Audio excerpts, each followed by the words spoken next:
Well, I'm Sebastian. I've got this list of 100 things I'm trying to do before I die. It's no more complicated than that. So why do I do this? I finished school. I had no idea what I needed to do afterwards or what I actually wanted to do. I went to university in North Sydney and I got a degree in human movement. Does anyone know what that is? Neither do I. I have it though, and I came out the other end and I was sort of lost still. So I decided to go backpacking around the world. So I ended up in Canada at the age of 24. It was then I got a phone call from a friend up at Avalon, and he broke the news to me one night that a friend of mine from school, a guy everyone knew, his name was Chris, had tragically, accidentally died. And I couldn't logistically make it back for the funeral. So I was left in Canada contemplating all those questions we tend to in that situation. Now, the one question that stuck with me was, well, if Chris knew he had 24 years to live, would he change the way he lived his life up to that point? Now, I obviously never got a chance to ask him, but I don't think he would have. I then in Canada turned that question on myself, and I thought, well, if I'm going to die today, is there anything that I'd want to change up until this moment? And I looked back at my life retrospectively, and I kind of considered for the first time what I'd sort of done. And I had a degree under my arm that meant nothing to me. And although I was backpacking, which may have seemed kind of exotic or cool, I was just lost. And it was quite confronting to realise that ultimately I was actually quite unhappy. So I picked up a pen and a piece of paper and I just began jotting down things that I thought would make me smile, quite simply. Things that I thought I'd get enjoyment out of. And one thing turned into 10, into 20, into 40, into 50, to near enough 100. And I looked at this bit of paper and I just was really happy. There was so much opportunity on this bit of paper, and I got really angry. Why has no one ever asked me to do this before?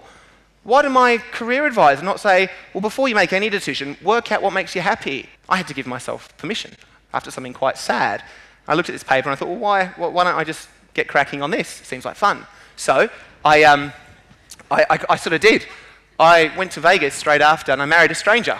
Now this is quite bizarre, and I'm just putting my life, so I'm being quite open about this, so you can judge me and that's fine. It was a really amazing moment. It was the first time, as I'd remembered it, that I'd kind of achieved something that was important to me. It wasn't like my university degree where someone told me I should do this. It was something that I'd identified what I wanted to do, and I went through the process of achieving it. And in a way, I felt really empowered. It was my first tick, and I was smiling. And it was incredible. I really enjoyed that moment.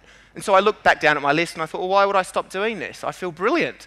And that's what's prompted this journey. I've always wanted to deliver a baby. A lady just sort of walks into a room and then just walks out with another human. And I know it's harder than that. But conceptually, I've been told that's what happened. I got an email from this girl, top left. And her name's Tara. She was in Canada. And she said, I've been following your journey online. And I know you want to deliver a baby. I'm actually having my second fairly soon. If you come to Canada, you can help deliver the child. It was definitely like the strangest email I got that week. I flew to Canada. She lives, and this is the best thing about the story, she lives in a place in Canada called Regina. So it's true. I was in Regina suddenly, and I met up with Tara, and it was like a fairly awkward conversation. I'm not skilled in childbirth, and I said, how are you? Is it still there and stuff? And it was. So, and the plan was I would ring her every morning at 10 o'clock, and if she needed me outside of that, i.e. if she fell into labour, she would call me. But then for 2 days in a row, she didn't reply to my calls, and this is about 2.5 weeks later. On the third day of no contact, I eventually got a Facebook message, and it said, hey Seb, I'm really sorry, I had an emergency delivery last night. The baby's fine, which is the only important thing really, but I can't help you anymore. There was no like backup plan here. I consulted the Lonely Planet, nothing. And so I was stuck. And what made things worse was the fact that the media had started following. The media tends to follow my journey wherever I go, and I don't ask for it, it just happens. And suddenly I was the front page of the Regina Times, and it said, crazy Aussie comes to Regina to deliver a stranger's baby. That caught on, I can see why. Suddenly I'm doing TV all over Canada. They rang me up, the TV station said, can you do a morning breakfast thing with us? I said, yes, absolutely. So fast forward to the next morning, and I'm suddenly sat on this couch. Seamus, the male anchor's kind of giving me a hard time. And then he said, oh, so what are you going to do now? And I thought, internally I was furious. And I said, okay, I'll do this.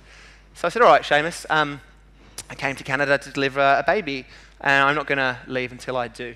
So if there's anyone watching who's 5 centimetres dilated or more, let me know. There were 10 people who emailed me within half an hour. Carmen was one of them. I fed her ice chips. They basically sent me an email. They said, look, would you like to come round to a barbecue tonight? I'm pregnant and well overdue. So I went round and it was a really funny little moment. Everyone sort of got on with me and it was quite awkward. We're having a couple of beers and hot dogs and not Carmen, obviously. At one point, Dane, the partner, sort of dragged me over to the corner, like the back corner of the garden. No one was around and he went, all right, mate, what do you actually want to do? And I got really awkward and I didn't know how to verbalise. I still don't know how to verbalise this. And I said, well, I want to be there. I want to... I said I sort of want to be down, I really want to be the coalface sort of thing. And he said, well, where do you want to stand? And again, I felt really, really awkward. And I was like, well, I want to, not the head, I want to be down, sort of the legs. And he stared at me and then put his beer down. And there was silence. And he went, thank God, because I don't. And it was just like, anyway. Long story short, I get a phone call, and this happens. Carmen was in labour, I rushed down to the hospital, and I witnessed one of the most beautiful things I'd ever seen. I burst out crying. I had one of Carmen's legs over my shoulder when it happened. The other leg was over the other nurse's shoulder, and the midwife was like crouched down like a wicket keeper. I got quite worried when I saw the head crown. I didn't know what it was. It looked like a can I talk about this? Like a cauliflower, and I didn't want to worry anyone, and I said to the midwife, I was like, what is that? She goes, it's a baby's head, you idiots. But for the first time on my journey, I realised, wow, people are just sort of helping me. It was incredible. How generous. I'm not sure how many people would do the same as Carmen and her partner Dane. I don't know. But it's amazing, and the intensity, the purity of that moment, the clarity everyone had, there was no rubbish. Everyone was completely zoned in on health, the health of the child, the health of the mother. Nothing else mattered.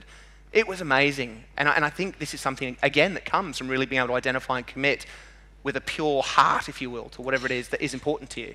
There's a million stories that there really are, but I think one that's quite important to me was this little girl called Bridget. Basically, I got an email from someone saying, my best mate's daughter, she's sick in hospital. I went and visited this girl in Sydney Children's Hospital. She was amazing, really, really bubbly girl. I gave her a copy of my book. Now, on the back page of this book, it had all these blank spots, and on there, I try and encourage people to write down their goals. And I wasn't sure if she'd have a goal, but she did, just one, and it was to meet Taylor Swift. So anyway, she got a guitar out, started playing on a hospital bed. An hour and a half later, after we got to know each other, I was leaving. And then she went, Seb. I was like, yes, yeah? And she goes, can you help me meet Taylor Swift? I was like, oh, yeah, sure. So I went home and I turned into a stalker, and I followed Taylor Swift, not literally. I followed her on Twitter and Facebook, and I put on my website, can anybody help this girl? I was ringing radio stations because I knew Taylor Swift was coming to Australia to play. Everyone, of course, said no. So my final plea after probably 2 weeks of trying pretty hard was, does anyone have any ideas? I don't care what they are, just let me know. One person wrote to me and she wrote, found an online competition. In 25 words or less, if you write what you would say to Taylor Swift if you got the opportunity to meet her, you could meet her. So I went to the website and I wrote, hey Taylor, this is my friend Bridget. Because you've met her today, you've helped her achieve a dream. Thanks very much. And then I went back to my website and Twitter and Facebook, whatever else we all have now. And I said, if anyone wants to help out, please paste these 25 words into this competition and we'll see what happens. Now, I don't know how many billions of people entered this competition. I know me and my mum did, and us too. I actually gave a talk in Sydney last week, and a lady went, I did! So that's 3. But I know there was a 4th because a week later, a complete stranger from Perth called Grusha emailed me, and the email just read, OMG. Oh my God. I've won the tickets. How do I donate them to Bridget and her father? And I started crying. It's a theme. And I went into the hospital and I saw Bridget and her dad and I said, look, we're going to go and see Taylor Swift perform. And we did. She loved it. She absolutely loved it. She sang every single word of every single song, to the point where it's quite annoying, but she was a definite fan, right? She got to meet Taylor Swift. And I think probably the best part of that story is we keep in touch with the family, and she rang me quite excitedly about a year ago and she goes, guess what I did? And I said, what's that? And she said, I introduced one of my other mates to Taylor Swift. We went and found her on the red carpet and she remembered me. It's just amazing. So it's strange. I get on stage and, the term bucket list, I don't like it. But it's a familiar term, so I don't mind that. But this story isn't about me and a bucket list. In fact, I get quite embarrassed that there's a book out there for sale, by the way. Anyway, but it's got my face on it. And why? Why? I'm completely average. I'm average. All I'm doing are the things that I want to do. Wow. Why are we not all doing that? And maybe most of us are here. I don't know. But if you didn't put your hand up earlier when I said what's on your list because you never thought about it, please do. Give yourself permission and choose to commit to the things that you want to do in your life, because nothing else could be more important. And I think that if you do that, it could affect your life in an incredibly positive way and the lives of those around you. And I think that's what 100 Things is about. And it's why, Tim, I really appreciate you inviting me along to this event, because I think I've come once before and I just love the vibe of it all. And thank you guys for having me. Thanks.